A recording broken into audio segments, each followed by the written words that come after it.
My name is John Russell Aquino from BSE 3A at ito ang aking final output sa Rizal na tambalang Rizal at Rivera, trahedya ng pag-ibig.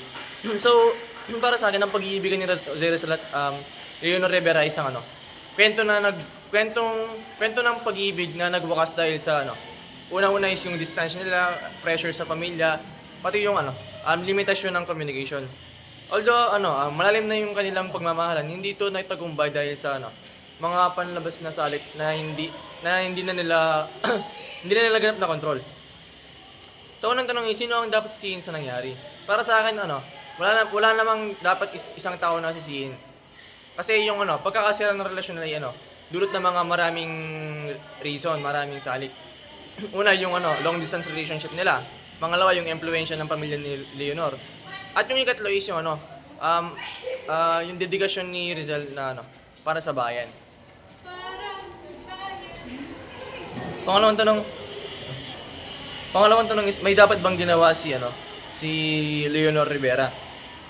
Yung para sa akin lang maaring dapat naging mas matatag na lang laban sa pressure si Leonor Rivera sa kanyang pamilya.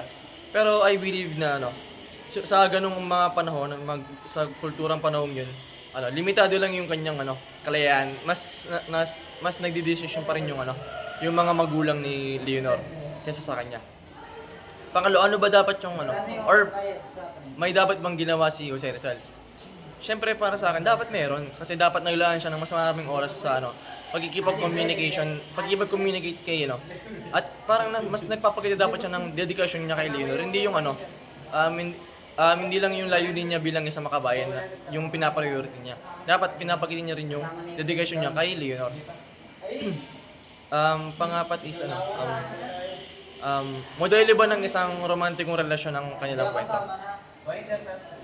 Pwede pero mas pabor ako sa hindi kasi yung kwento nila is naglalaraman ng puro hamon ng pag-ibig sa ilalim ng panlipunan sa bayan, pati sa mga personal